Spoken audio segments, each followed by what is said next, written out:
السلام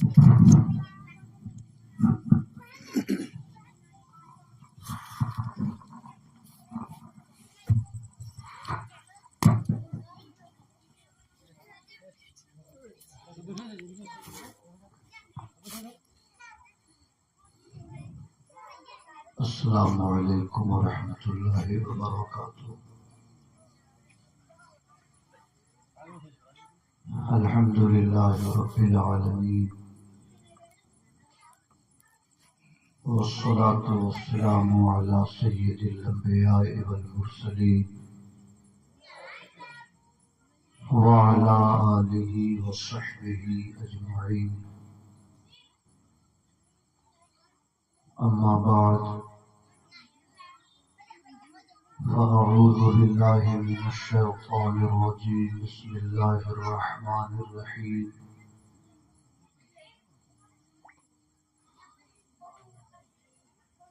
کلا بل تحبون العاجلہ وتذرون الآخرہ۔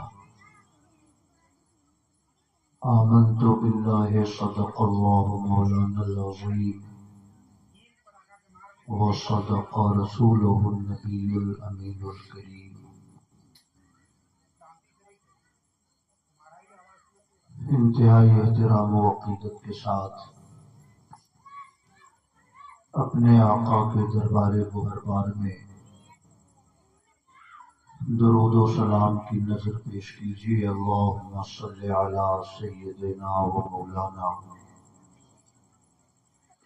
محمد معدن الجود والکرم وعلی آلہ وصحبہ وبارک وسلم، صلاۃ و سلام علیک یا رسول اللہ۔ رفیقان گرامی، اللہ رب العزت کا کروڑوں بار شکریہ ہے کہ اس نے ہم سب کو مذہب اسلام کا پیروکار بنایا ہے، نبی آخر الزمان صلی اللہ تعالی علیہ وسلم کی امت میں شامل فرمایا ہے۔ اللہ کا ہزارہ فضل و احسان ہے کہ ہم اور آپ آج وکالت خان صاحب کے دولت کدے پہ منعقد ہونے والی شادی کی ایک تقریب کے موقع پر یہاں بیٹھ کر اللہ اور اس کے نیک بندوں کا ذکر سماعت کر رہے ہیں۔ میں دعا کرتا ہوں اللہ پاک عبدالجلیل خان صاحب کی صاحبزادی کی شادی کی، خلیل صاحب کی صاحبزادی کی شادی کی تمام تر تقریبات کو خیر اور عافیت کے ساتھ مکمل فرمائے، اور عروسان نو کو اللہ پاک خوشگوار ازدواجی زندگی عطا فرمائے۔ تھوڑی دیر یہ مجلس چلے گی، 9:30 ہونے والا ہے، 10:30 سے پہلے یہ مجلس انشاءاللہ مکمل ہو جائے گی اور آپ حضرات اپنے گھروں کو واپس تشریف لے جا سکیں گے۔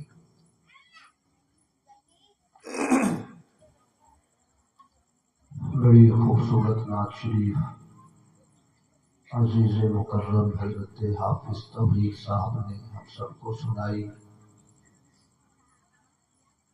2-3 شعر میں بھی نعت شریف کے پڑھتا ہوں، اس کے بعد چند باتیں عرض کرتا ہوں۔ درود شریف پڑھیں۔ اللہم صلی علی سیدنا و مولانا محمد معدن الجود والکرم وعلی آلہ وصحبہ وبارک وسلم، صلاۃ و سلام علیک یا رسول اللہ۔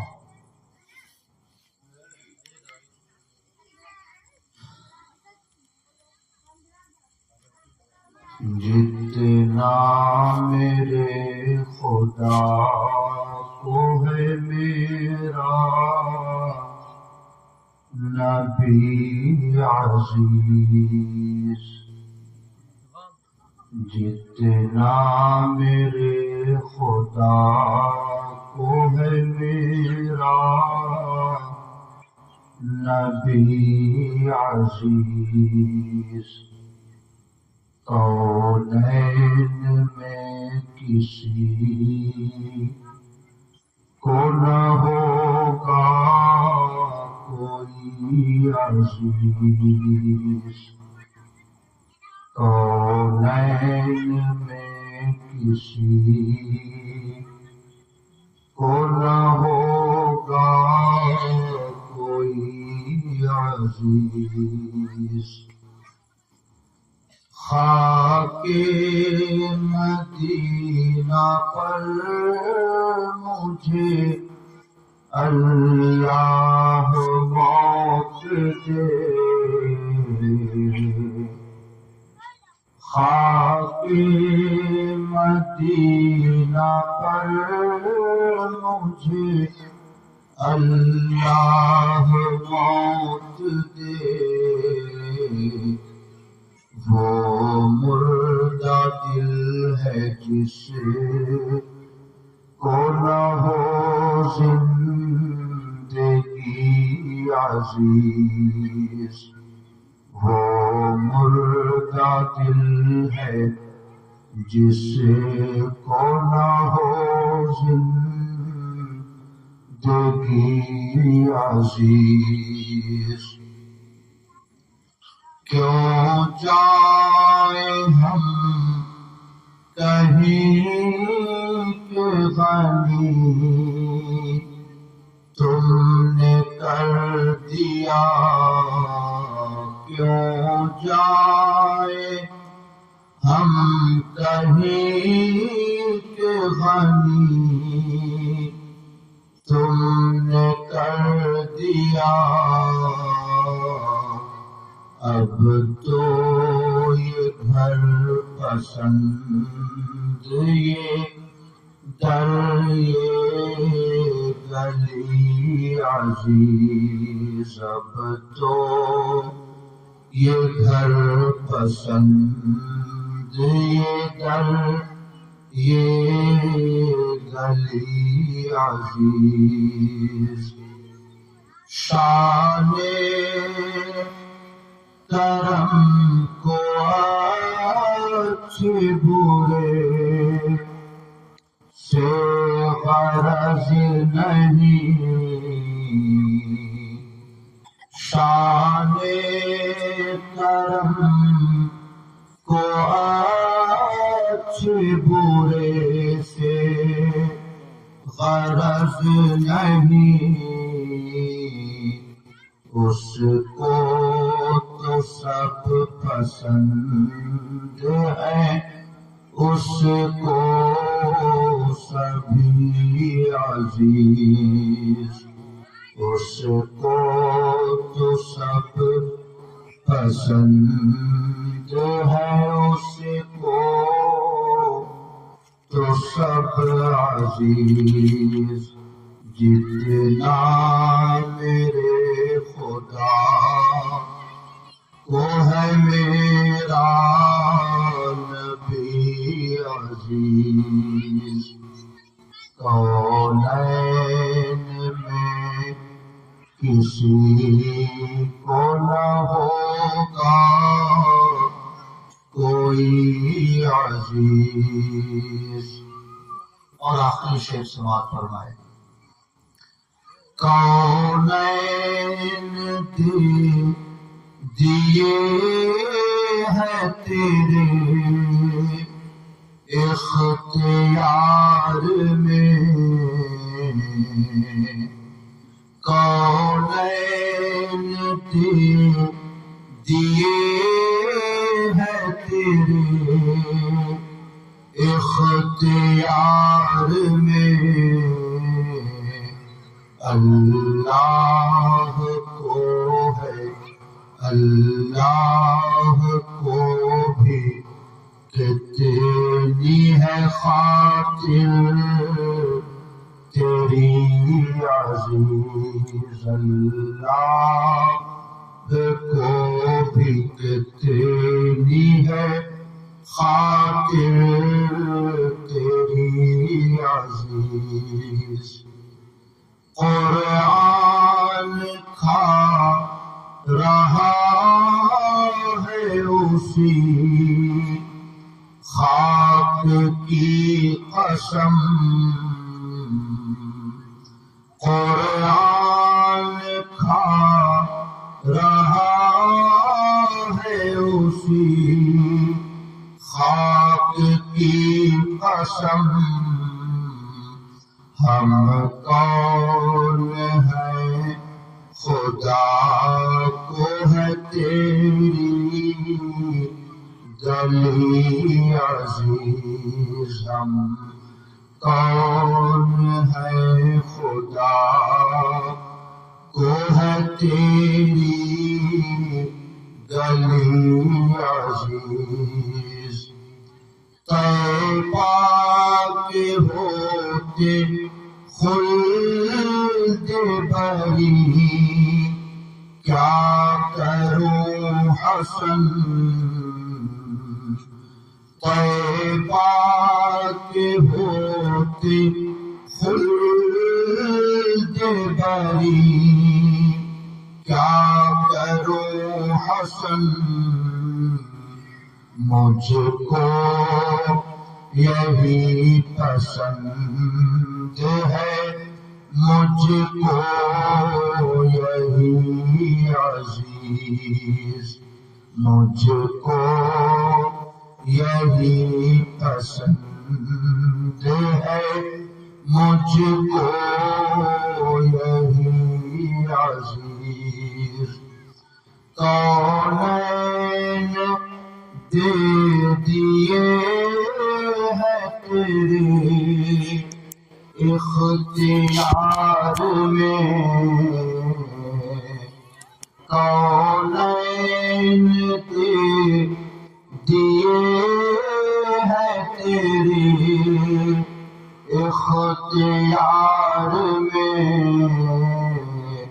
اللہ کو بھی کتنی ہے خاطر تیری عزیز، جتنا میرے خدا کو ہے میرا نبی عزیز، کونین میں کسی کو نہ ہوگا کوئی عزیز، درود پاک پڑھیں، اللہم صلی علی سیدنا و مولانا محمد المعدن الجود والکرم وعلی آلہ وصحبہ وبارک وسلم، صلاۃ و سلاما علیک یا رسول اللہ۔ عزیزان گرامی، شادی کی تقریب کے موقع پر اللہ عز و جل کی ذکر کی مجلس سجائی گئی ہے۔ تھوڑی دیر آپ حضرات دل جمعی کے ساتھ تشریف رکھیں،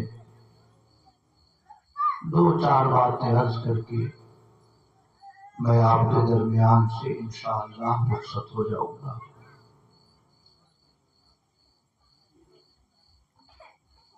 اس میں کوئی شک نہیں ہے کہ تمام مخلوقات میں سب سے بلند درجہ ہمارے نبی مکرم صلی اللہ علیہ وسلم کا ہے۔ بعدس خدا بزرگ توئی قصہ مختصر، اللہ کے بعد سب سے عظیم و شان ذات، سب سے باکمال ذات، سب سے اونچی ذات ہمارے آقا صلی اللہ علیہ وسلم کی ہے۔ تو مردوں میں میرے نبی سے افضل کوئی نہیں، اور عورتوں میں حضرت فاطمہ زہرا سے افضل کوئی نہیں. سمجھ رہے ہیں؟ جنتی عورتوں کی سردار ہے. حضور اکرم صلی اللہ تعالی علیہ وسلم حضرت فاطمہ کے لیے کھڑے ہو جاتے تھے، اپنی چادر اقدس بچھا دیتے تھے، اس پر ان کو بیٹھاتے تھے. فرماتے تھے کہ یہ فاطمہ ہے، یہ میرے جگر کا ٹکڑا ہے، یہ فاطمہ ہے لِأَنَّ اللَّهَ تَعَالَى فَطَمَهَا وَذُرِّيَّتَهَا مِنَ النَّارِ. یہ فاطمہ ہے کیونکہ اللہ نے ان کو اور ان کی اولاد کو جہنم سے محفوظ کر دیا ہے. سمجھ رہے ہیں؟ دنیا میں جتنی بھی عورتیں پیدا ہوئی سب کے اوپر مہینے میں 2-4 دن ناپاکی کے گزرتے ہیں، مگر حضرت فاطمہ کو حیض نہیں آتا تھا. سمجھ رہے ہیں؟ سبحان اللہ.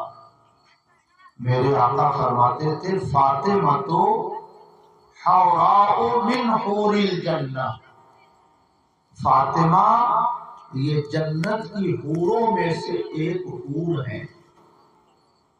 سمجھ رہے؟ اس لیے میرے بھائیوں، مردوں میں میرے آقا سے افضل کوئی نہیں ہے، اور عورتوں میں حضرت فاطمہ سے افضل کوئی نہیں ہے. سبحان اللہ.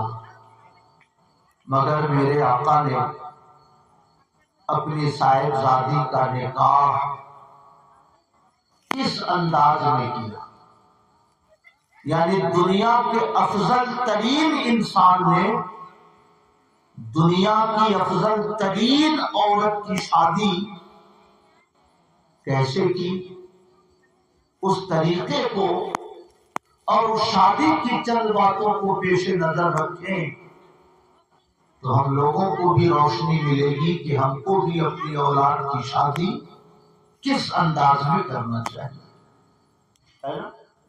میرے بھائیوں،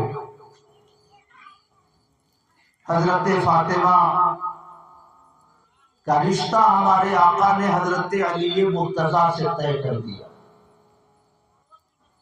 حضرت ابو بکر نے پیغام بھیجا، حضور خاموش رہے.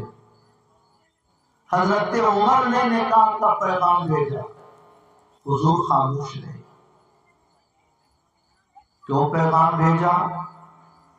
کیونکہ اللہ کے پیغمبر کا ارشاد ہے کل نسب و سحر ينقطع الا نسبی و سحری.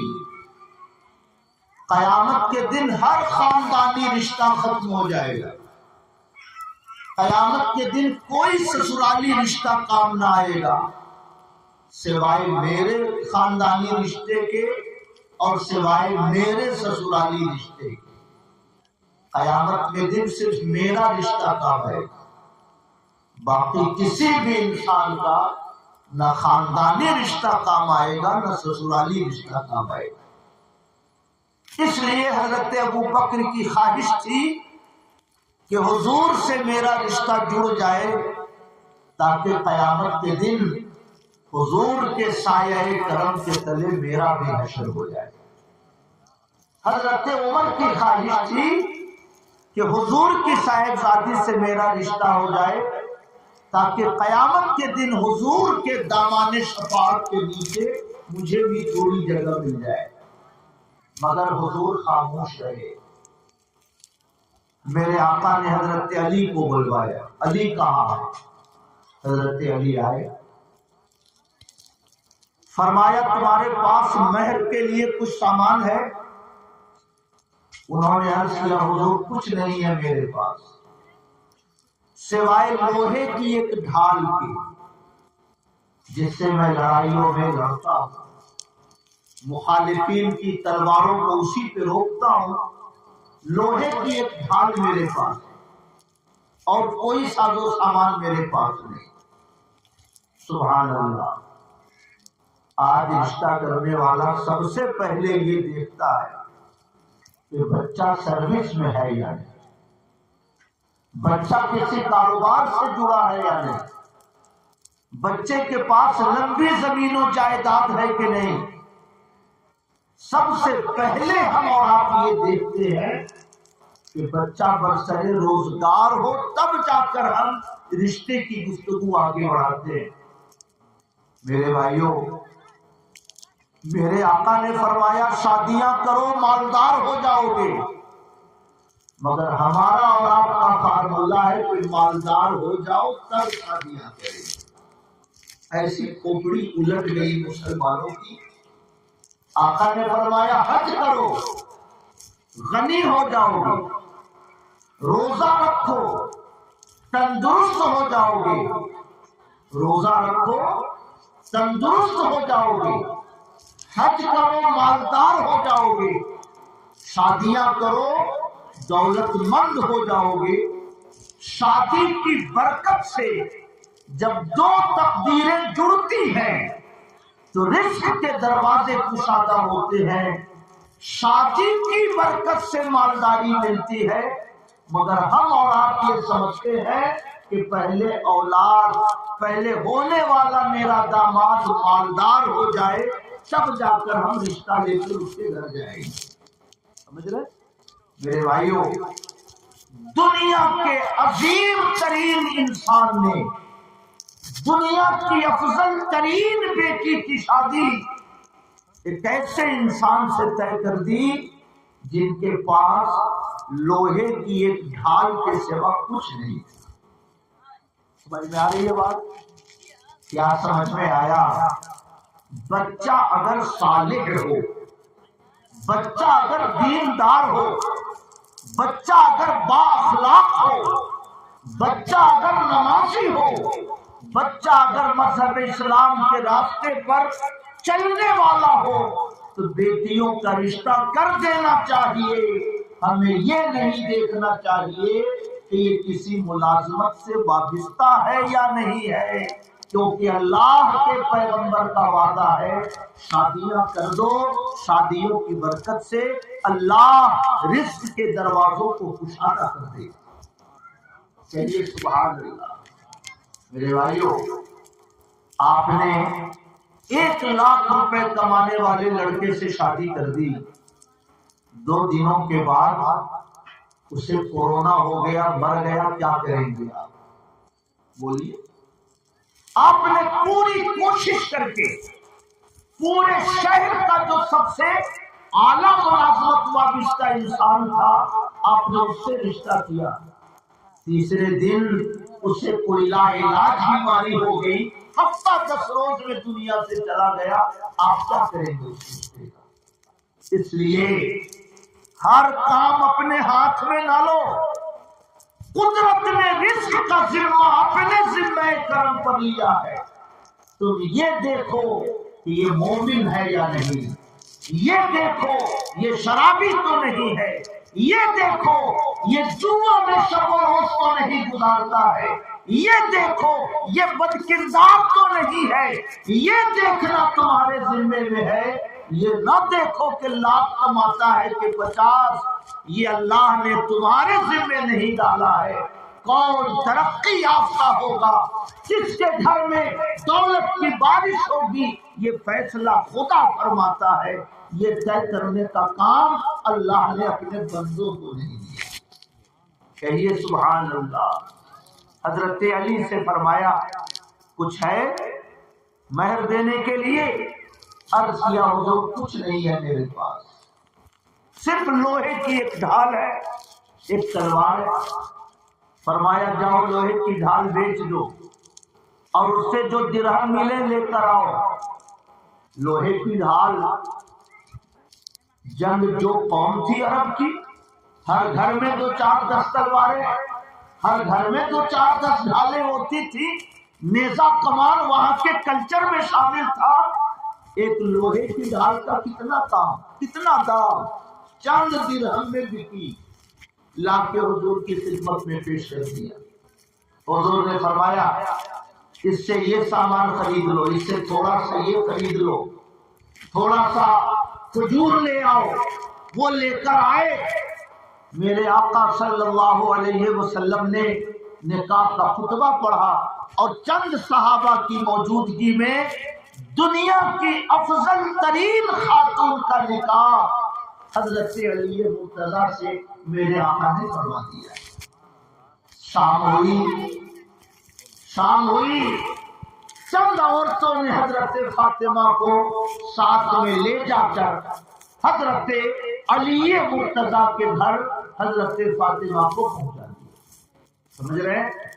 میرے آقا صلی اللہ علیہ وسلم جب حضرت فاطمہ رخصت ہو کر گئی حضرت علی کے گھر تو میرے آقا بھی پیچھے پیچھے تشریف لے گئے۔ تھوڑا سا پانی منگایا، پانی پہ اللہ کا کلام پڑھ کر دم کیا اور اس پانی کو میرے پیغمبر نے حضرت فاطمہ پہ چھڑک دیا، تھوڑا سا پانی حضرت علی پہ چھڑک دیا اور دعا فرمائی، اللہم یا اللہ اجمع بینہما، اے اللہ دونوں کے دل کو ایک دوسرے سے جوڑ دے، یا اللہ دونوں کی نسل میں برکتیں عطا فرما دے۔ پانی پر قرآن کی آیتیں پڑھ کر تھوڑا ان پہ چھڑک دیا، تھوڑا ان پہ چھڑک دیا اور میرے آقا وہاں سے اٹھ کر اپنے دولت قدے پہ تشریف لے آئے۔ کہیے سبحان اللہ۔ اس سے ایک اور سنت سمجھ میں آئی کہ ہونے والے داماد کو، رخصت ہونے والی بیٹی کو اگر عزت اور احترام کے ساتھ داماد کے گھر پہنچایا جائے اور ان کے لیے دعائیں ترقی کی جائے تو یہ میرے آقا کی سنت کے عین مطابق ہے۔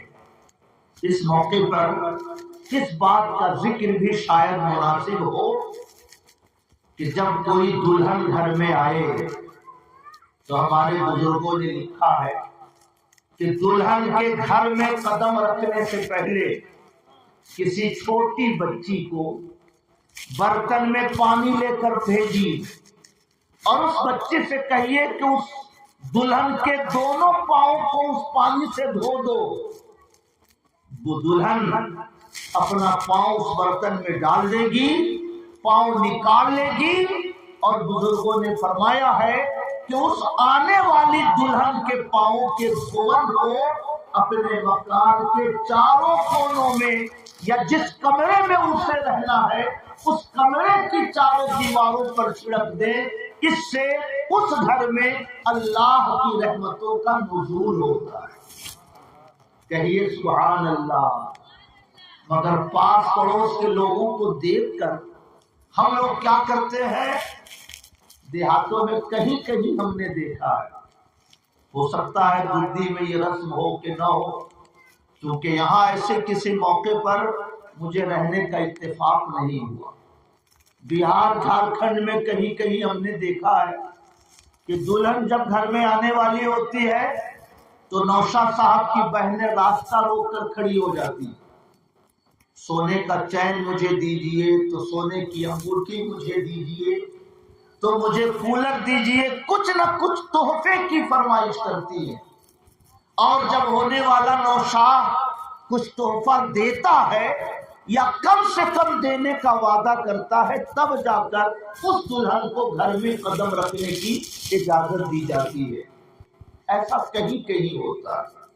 میرے بھائیوں، خوشی کا موقع ہے، خوشی کے موقع پر بھائی اپنی بہنوں کو تحفے دے، اپنی بہنوں کو کچھ ہدیے پیش کرے۔ ہماری شریعت اس سے نہیں روکتی ہے۔ آقا فرماتے ہیں تہادو تحابو، ایک دوسرے کو گفٹ دیا کرو جس سے تمہاری محبت دوسرے کے دل میں پیدا ہو۔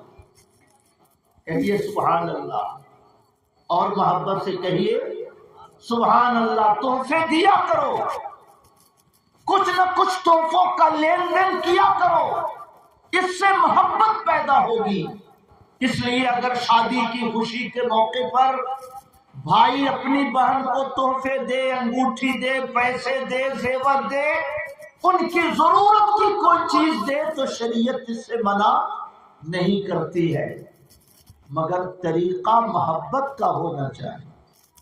دلہن آدھے آدھے گھنٹے دروازے پہ کھڑی رہے اور بہنیں راستہ روکے رہے، اسے گھر میں نہ جانے دے، تو اس سے نئے مہمان کے دل میں کوئی اچھا تاثر نہیں پیدا ہوگا۔ ایک نیا مہمان اپنا گھر چھوڑ کر، اپنے ماں باپ کی محبت کو چھوڑ کر، اپنی سہیلیوں سے جدا ہو کر ایک نئے گھر میں قدم رکھ رہی ہے، اور گھر میں گھسنے سے پہلے آدھا گھنٹہ اسے باہر انتظار کرنا پڑے، یہ اسلامی کلچر سے میل کھاتا ہوا کلچر نہیں ہے۔ سمجھ رہے ہیں؟ ہاں، ہو سکے تو کسی چھوٹی بچی سے اس کا پاؤں دھلوائیے، اس پانی کو مکان کے چاروں گوشوں میں چھڑکوائیے۔ اس کا ایک فائدہ تو یہ ہوگا کہ اس کے قدم کی برکت سے اس گھر پر اللہ کی رحمتوں کی بارشیں ہوگی، اور دوسرا فائدہ یہ ہوگا کہ اس دلہن کا سینہ 58 انچ چوڑا ہو جائے گا۔ چلو ہم نے ماں باپ کا گھر چھوڑا، کوئی بات نہیں، یہاں تو میرا قدم دھلوا کر لوگ پانی چھڑک رہے ہیں، یہاں تو میری اتنی عزت ہو رہی ہے، یہاں میرا اتنا احترام ہو رہا ہے کہ میرے قدموں کے دھوون کو لوگ اپنے لیے برکت کا سامان سمجھ رہے ہیں۔ میرے بھائیوں، نئی آنے والی دلہن کو پہلے روز جو خوشی ہوگی، اس خوشی کی برکت سے انشاءاللہ وہ دلہن اس گھر کو جنت کا نمونہ بنا دے گی، کبھی جہنم جیسی آگ اس گھر میں پیدا نہیں ہوگی۔ کہیے سبحان اللہ۔ میرے بھائیوں، میرے آقا صلی اللہ علیہ وسلم نے تھوڑا سا پانی لے کر قرآن کی آیتیں پڑھ کے دم کیا، تھوڑا پانی حضرت فاطمہ پہ چھڑکا، تھوڑا سا پانی حضرت علی پہ چھڑک دیا، اور فرمایا اللہ تعالیٰ تم دونوں کو اکٹھا فرمائے، اللہ تعالیٰ تم دونوں میں انسیت پیدا فرمائے، اللہ تعالیٰ تم دونوں کی نسل میں برکتیں عطا فرمائے۔ نبی کی دعا تھی، ایک شوہر اور ایک بیوی سے اتنی اولاد پیدا ہوئی کہ دنیا کے ہر گوشے میں الحمدللہ کوئی نہ کوئی سید، کوئی نہ کوئی آل رسول آج بھی ہم کو نظر آ جاتا ہے۔ کہیے سبحان اللہ۔ میرے بھائیوں، ہر مرد کی نسل باپ سے چلتی ہے، مگر حضرت فاطمہ کی خصوصیت ہے کہ ان کی نسل ان سے چلتی ہے، حضرت علی سے نہیں چلتی۔ کیا سمجھے؟ یعنی حضرت علی کی اولاد کو سید نہیں کہا جاتا، حضرت علی کی کوئی اولاد دوسری بیوی سے ہو تو اس کو علوی کہا جاتا ہے، سید نہیں کہا جاتا۔ حضرت علی کی جو اولاد حضرت فاطمہ کے بطن سے ہو اس کو سید کہا جاتا ہے، اس کو آل پیغمبر کہا جاتا ہے۔ کہیے سبحان اللہ، اور محبت سے کہیے سبحان اللہ۔ اب زندگی شروع ہو گئی، آٹا انتظام کرنا ہے تو چکی خود ہی سے چلانا ہے، گھر میں پانی کی ضرورت ہے تو کنواں سے گھڑا لے کر حضرت فاطمہ کو خود ہی آنا ہے، حسن و حسین کی پرورش خود کرنی ہے، حضرت علی کے کپڑے خود دھونا ہے۔ میرے بھائیوں، دنیا کی افضل ترین عورت اپنے شوہر کی خدمت میں چکی بھی چلا رہی ہے، اپنے شوہر کی خدمت کے لیے پانی کے گھڑے بھی دھو رہی ہے، اپنے شوہر کی خدمت کے لیے اور رضا جوئی کے لیے گھریلو زندگی کا ہر کام وہ خود سے کر رہی ہے۔ ایک بار کچھ نوکر چاکر آئے حضور کی خدمت میں۔ پہلے کا یہ کلچر تھا، ددھی میں رینو کوٹ میں جنگ ہو، اگر رینو کوٹ والے جیت گئے تو ددھی والوں کے مرد و عورت کو غلام بنا کے لے جاتے تھے اور گھر کا کام کاج کراتے تھے. اگر ددھی والے جیت گئے تو رینو کوٹ کے مرد و عورت کو غلام بنا کر لے آتے تھے اور گھر دروازے کھیت کھلیان کا کام کراتے تھے. یہ اس زمانے کا کلچر تھا. تو کچھ غلام، کچھ نوکر چاکر، کچھ بادی گرفتار ہو کر حضور کی خدمت میں آئے. حضور نے مدینے کے مسلمانوں میں اسے تقسیم کر دیا. اسے تم لے جاؤ، یہ نوکر تم لے جاؤ، یہ بادی تم لے جاؤ، یہ غلام تم لے جاؤ، اپنے گھریلو کام کاج میں ان سے کچھ مدد لے لو. کسی نے حضرت فاطمہ کو خبر کیا کہ آپ کے بابا جان نوکر چاکر تقسیم کر رہے ہیں، آپ بھی جا کر ایک نوکر مانگ لے آئیے تاکہ جو چکی آپ خود سے چلاتے ہیں اس سے تو آپ کو چھٹکارا مل جائے گا. پانی جو ڈھو کر لاتے ہیں اس سے تو چھٹکارا مل جائے گا. کوئی نوکرانی مل جائے گی تو گھر کے کام کاج میں تو مدد مل جائے گی. جب حضرت فاطمہ نے سنا کہ بابا جان نوکر چاکر بانٹ رہے ہیں، پہنچ گئی حضور کی خدمت میں. عرض کیا بابا میں نے سنا ہے کہ آپ نوکرانی تقسیم کر رہے ہیں، آپ غلام تقسیم کر رہے ہیں. اگر ایک نوکر مجھے بھی مل جائے تو گھر کے کام کاج میں تھوڑی مجھے آسانی ہو جائے گی. سبحان اللہ. وہ بیٹی کہ آنے پر آقا اس کی پیشانی چومے، وہ بیٹی کہ جن کی محبت میں حضور کھڑے ہو جائے، وہ شہزادی جن کے لیے حضور اپنی چادر بچھا دے، وہ شہزادی جن کو آقا نے جنت کی حور کہا، وہ بیٹی جن کو اللہ کے پیغمبر نے جنتی عورتوں کا سردار کہا، ایک نوکرانی مانگنے آئی. اگر اشارہ کر دیتے ابو بکر آپ اپنی نوکرانی دے دیجئے، عمر آپ کو جو نوکر ملا ہے وہ میری بیٹی کو دے دیجئے، تو جو صحابہ نبی کے نام پر گردن کٹوانے کو تیار رہتے تھے کیا وہ نوکر حضرت فاطمہ کو نہیں دے دیتے کہ نہیں دیتے نا؟ یقیناً دے دیتے. سبحان اللہ. مگر حضرت فاطمہ نے جب گزارش کی تو میرے آقا کا جواب سنی. فرمایا فاطمہ کیا میں تمہیں ایسی چیز نہ دے دوں جو تمہارے لیے نوکر سے بہتر ہو، جو تمہارے لیے بادیوں سے بہتر ہو؟ حضرت فاطمہ نے عرض کیا بابا اس سے بہتر اور کیا ہوگا؟ میرے آقا نے فرمایا فاطمہ جب بھی نماز پڑھا کرو تو 33 بار سبحان اللہ پڑھ لیا کرو، 33 بار الحمدللہ پڑھ لیا کرو، 34 بار اللہ اکبر پڑھ لیا کرو. یہ جو تسبیح تم پڑھ لو گی یہ تمہارے لیے غلاموں سے بہتر ہے، یہ تمہارے لیے بادیوں سے بہتر ہے. نوکرانی نہ مانگو بلکہ اس کے بدلے میں یہ تسبیح لے کر جاؤ.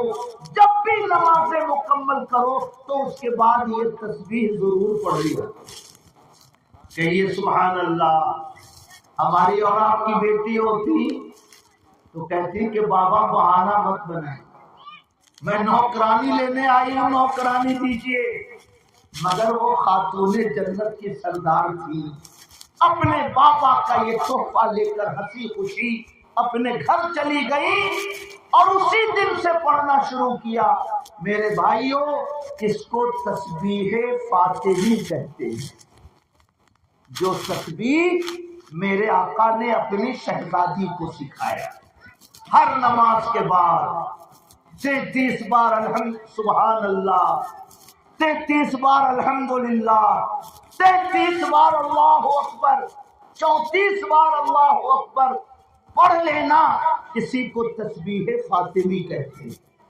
میرے بھائیوں علماء فرماتے ہیں کہ جتنے بھی وظیفے، جتنے بھی اذکار بزرگوں سے منقول ہیں، ان تمام وظیفوں میں جتنی صحت کے ساتھ یہ تسبیح منقول ہے اتنی صحت کے ساتھ کوئی دوسرا وظیفہ منقول نہیں ہے. کوئی وظیفہ غوث اعظم سے منقول، کوئی وظیفہ خواجہ غریب نواز سے منقول، کوئی وظیفہ حضرت ابو بکر سے منقول، ہمارے لیے سب قابل، سب برکت کا سامان ہے۔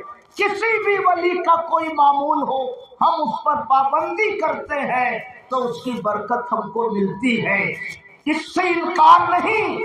مگر جو تسبیح فاطمی ہے یہ میرے آقا نے، یعنی دنیا کے افضل ترین انسان نے دنیا کی افضل ترین بیٹی کو سکھایا تھا۔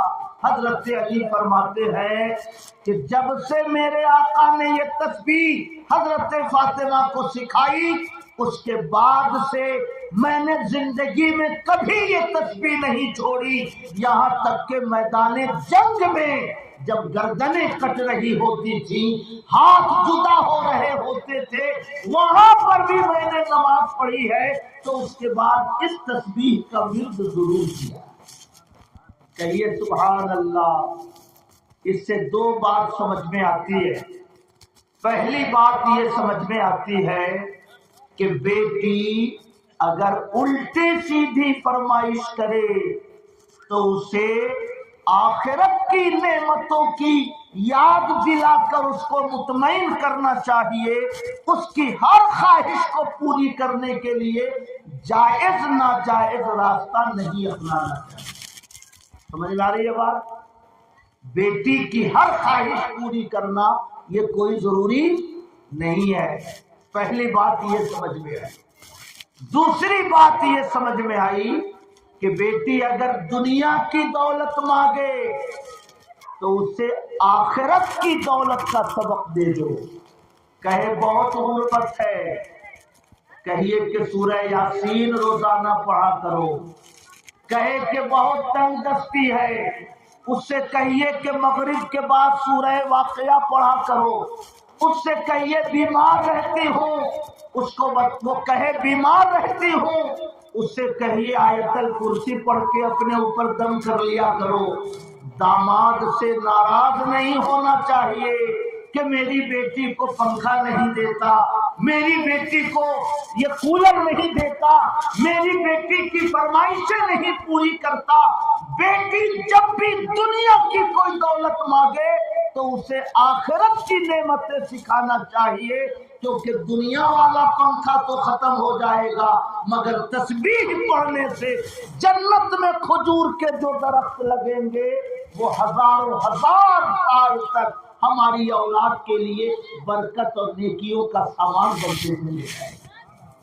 کہیے سبحان اللہ۔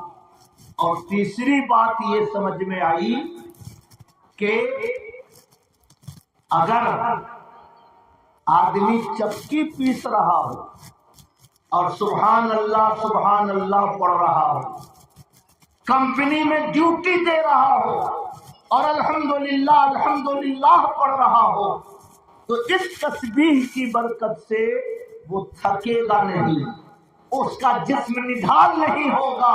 ابن تیمیہ نے لکھا کہ حضرت فاطمہ نے تکان کی شکایت کی، ایک نوکر مانگا، میرے آقا نے اس کے جواب میں تسبیح پڑھنے کا حکم دیا۔ اس میں اشارہ ملتا ہے کہ دنیا کا کوئی بھی مشکل کام کرو مگر یہ تسبیح پڑھتے رہو گے تو نہ تھکو گے، نہ نڈھال ہو گے، نہ بیمار ہو گے۔ اللہ کے نام کی برکت سے وہ کام خیر سے مکمل ہو جائے گا اور تم تکان اور تھکاوٹ سے بھی محفوظ رہو گے۔ کہیے سبحان اللہ۔ کلا بل تحبون العاجلہ، دنیا میں جو نعمتیں جلدی ملنے والی ہیں، اے انسانوں تم ان نعمتوں سے بہت لگاؤ رکھتے ہو۔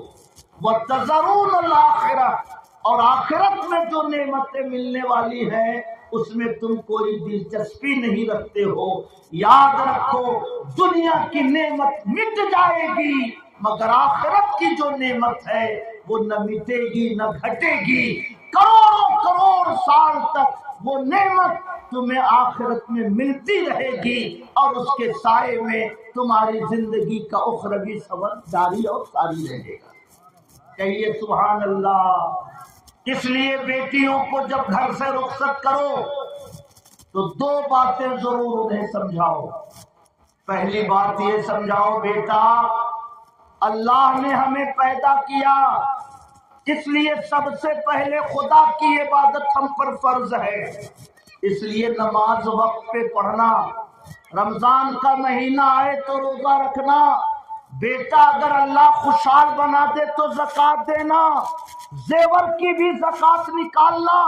سب سے پہلے یہ سمجھائیے بیٹا اللہ ہمارا خالق و مالک ہے، اس لیے اس کی عبادت ہم پر فرض ہے۔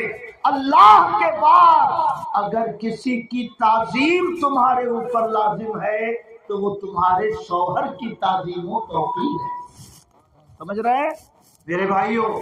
اللہ کے پیغمبر فرماتے ہیں ایما امرأۃ ماتت وزوجها عنها راض دخلت الجنہ، جو عورت اس حال میں دنیا سے رخصت ہو کہ اس کا شوہر اس سے راضی ہو تو وہ مرتے ہی جنت میں داخل کی جاتی ہے۔ کہیے سبحان اللہ۔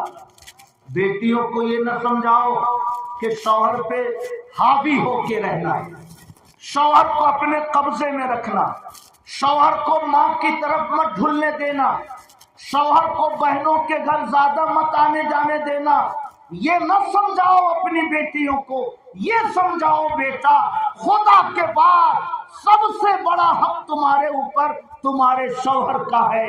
تمہارا شوہر راضی ہو تو خدا بھی راضی رہے گا، تمہارا شوہر ناراض ہو تو تمہارا خدا بھی تم سے ناراض رہے گا۔ کہیے سبحان اللہ۔ مجھے ایسا لگتا ہے کہ میں نے آپ کا کچھ وقت زیادہ لے لیا، مگر بس ایک بات کہہ کر اپنی گفتگو مکمل کرتا ہوں۔ پہلے ایک کتاب پڑھائی جاتی تھی مدرسوں میں، قلیوبی، گلستاں بوستا، یہ فارسی زبان میں پڑھائی جاتی تھی، قصے کہانی کی کتاب، اور عربی زبان میں ایک کتاب پڑھائی جاتی تھی قلیوبی۔ ایک بڑے محدث گزرے ہیں امام قلیوبی، انہی کے نام پر وہ کتاب۔ 1983-84 میں جب ہم نے پڑھنا شروع کیا کلکتے میں تو یہ کتاب ہم نے پڑھی تھی قلیوبی۔ اس میں ایک واقعہ لکھا ہے، ایک بڑھیا تھی، اس کا بیٹا بیمار ہوا، بڑھیا نے منت مان لی کہ اگر میرا بیٹا تندرست ہو گیا تو میں 1 ہفتہ تک دنیا سے باہر رہوں۔ سمجھ رہے ہیں؟ عورتیں منت ماننے میں بہت تیز ہوتی ہیں، ان کو پتا ہے کہ ہم کو کیا کرنا ہے، کرنا تو شوہر کو ہے۔ اس لیے بات بات پر ایسا کام ہو گیا تو میں اجمیر جاؤں گی، ایسا کام ہو گیا تو کچوچا جاؤں گی، ایسا کام ہو گیا تو وہاں چادر چڑھاؤں گی۔ عورتیں منت ماننے میں بہت تیز ہوتی ہیں۔ تو اس بڑھیا نے منت مان لی کہ اگر میرا بیٹا تندرست ہو گیا تو 1 ہفتہ دنیا سے میں باہر رہوں گی۔ اللہ کی مرضی، بیٹا ٹھیک ہو گیا۔ اب اس نے عالموں سے پوچھنا شروع کیا کہ میں نے 1 ہفتہ دنیا سے باہر رہنے کی منت مانی ہے، مجھے کیا کرنا پڑے گا؟ عالموں نے کہا کہ راستہ تو وہی ہے کہ قبر کھدواؤ، قبر میں جاؤ۔ دنیا میں سے باہر جانے کا راستہ تو یہی ہے، آسمان پہ تو جا نہیں سکتی ہو تو کم سے کم قبر میں جا کر 1 ہفتہ گزارو تاکہ تمہاری منت پوری ہو جائے۔ بوڑھی عورتیں دھن کی بہت پکی ہوتی، سمجھ رہے ہیں؟ شوہر وہابی ہو، دیوبندی ہو، فاتحہ نیاز نہ کرتا ہو، مگر بیوی سنی ہے تو فاتحہ کرے گی۔ 1000 شوہر روکتا رہے مگر وہ بڑھیا فاتحہ کرائے گی۔ اور بوڑھی عورتیں اپنے دھن کی بہت پکی ہوتی ہیں۔ آقا نے فرمایا علیکم بایمان العجائز، اس طرح ایمان لاؤ جیسے کہ بوڑھی عورت ایمان لاتی ہے۔ سمجھ رہے؟ اس طرح ایمان لاؤ جیسے کہ بوڑھی عورتیں ایمان لاتی ہیں، دھن کی پکی ہوتی ہے۔ عالموں نے کہا کہ قبر میں تمہیں جانا پڑے گا تبھی جا کر تمہاری منت پوری ہوگی۔ اس نے بیٹے سے کہا چلو قبر کھودو۔ بیٹے نے قبر کھود دی، اس میں ماں کو سلا دیا، اوپر سے مٹی بھر دی، بچ گئی تو بچ گئی، مر گئی تو مر گئی۔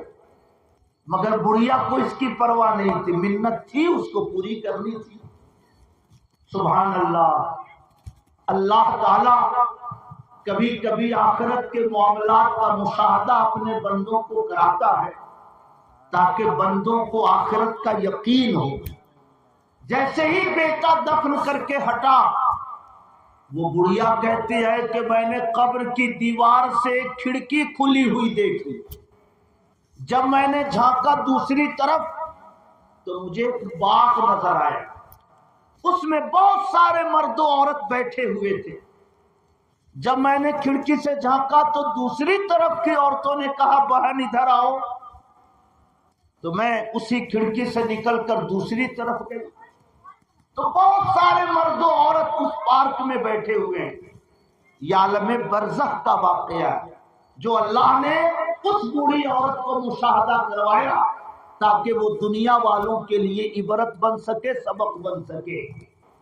وہ بوڑھی عورت کہتی ہے کہ جب میں قبر سے دوسری طرف گئی تو میں نے ایک عورت کو دیکھا کہ اس کے سر پر ایک چڑیا بیٹھی ہوئی، ایک پر سے اس نے سایہ کر رکھا ہے اور دوسرے پر کو ہلا ہلا کر اس عورت کو وہ پنکھا جھل رہی ہے۔ تھوڑی دوری پر ایک اور عورت بیٹھی ہوئی تھی، اس کے سر پہ بھی پرندہ تھا اور اسے چونچ مار رہا تھا، اور جب جب چونچ مارتا تھا تو وہ عورت درد سے پریشان ہو جاتی تھی۔ مجھے بہت حیرت ہوئی، میں نے جا کر دونوں عورتوں سے پوچھا بہن تمہارے سر پہ یہ پرندہ بیٹھ کر سایہ کر رہا ہے، تمہاری کون سی نیکی اللہ کو پسند آئی؟ اس نے کہا میں کوئی بہت تہجد گزار عورت نہیں تھی، میں کوئی بہت زیادہ صدقہ و خیرات کرنے والی عورت نہیں تھی، فرائض پڑھ لیتی تھی، مگر میرا شوہر مجھ سے راضی رہتا تھا، میرا شوہر مجھ سے خوش رہتا تھا۔ اللہ نے شوہر کے خوش رہنے کی برکت سے مجھے جنت دی ہے۔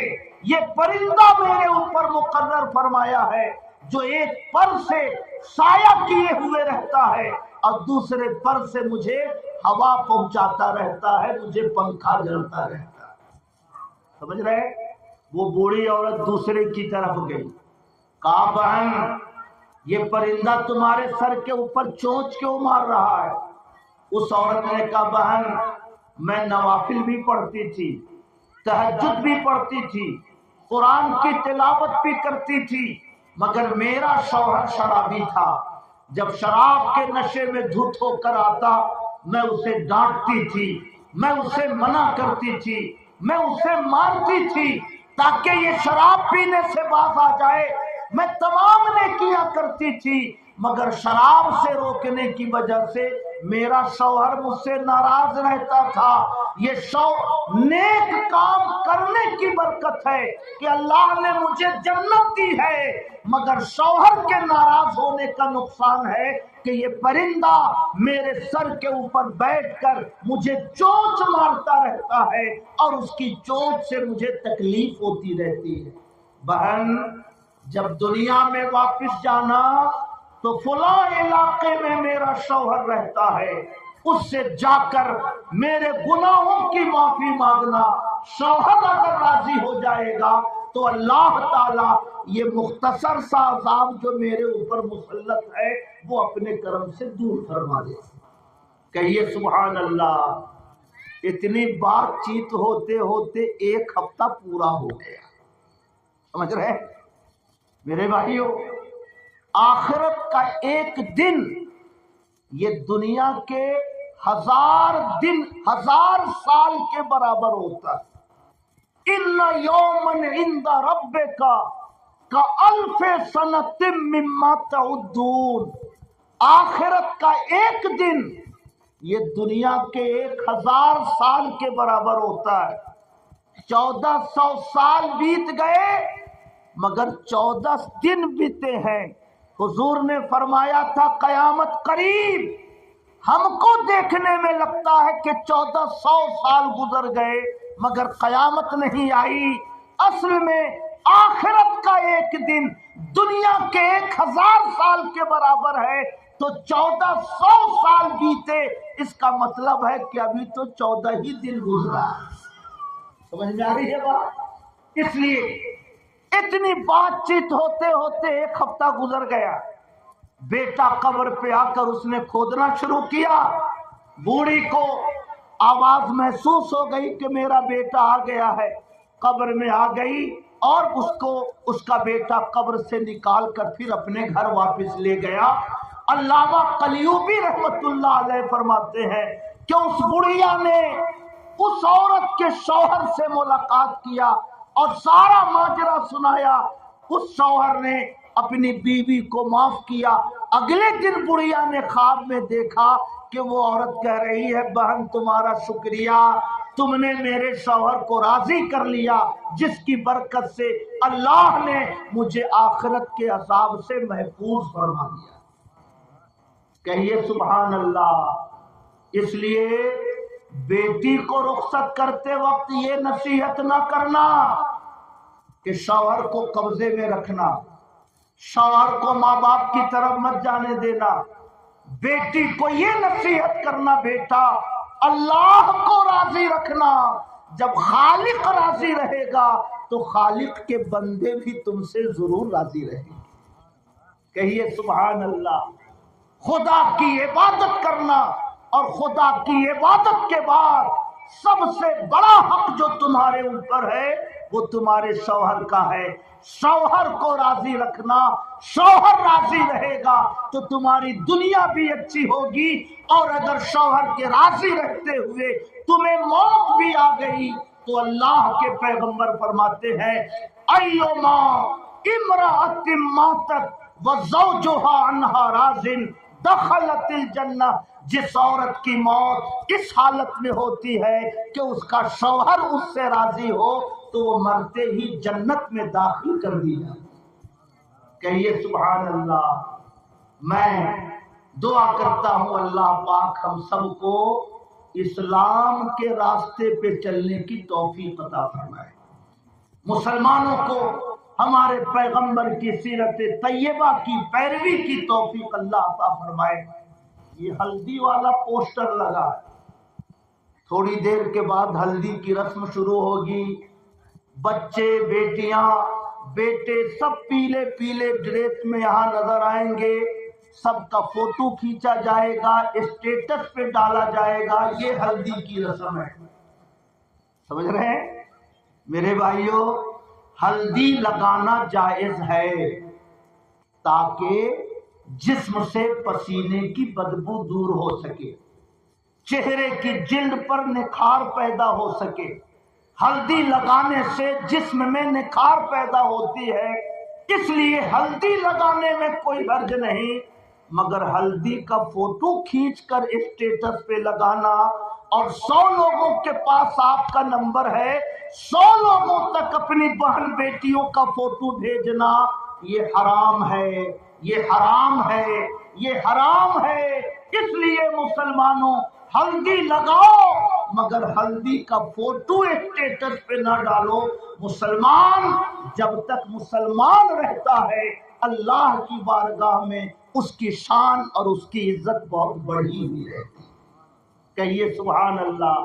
سبق پھر پڑھ، صداقت کا، عدالت کا، شجاعت کا، لیا جائے گا تم سے کام دنیا کی امامت کا۔ قوت عشق سے ہر پست کو بالا کر دے، دہر میں اس میں محمد سے اجالا کر دے، اور جسے فضول سمجھ کر بجھا دیا تو نے وہی چراغ جلاؤ تو روشنی ہوگی۔ اللہ پاک اس مجلس کو قبول فرمائے۔ عالی جناب خلیل خاں صاحب کی صاحبزادی آنے والے 1-2 دن میں رشتہ نکاح سے جڑنے والی ہیں۔ اللہ پاک ان کے نکاح کی تمام تر تقریبات کو خیر، برکت اور عافیت کے ساتھ مکمل فرمائے، اور جس گھر میں یہ قدم رکھیں اللہ پاک اس گھر کو اپنی رحمتوں سے، اپنی برکتوں سے، اپنی عنایتوں سے معمور فرمائے۔ وما علینا الا البلاغ، کھڑے ہو کر آقا کی بارگاہ میں صلاۃ و سلام پیش کیجیے۔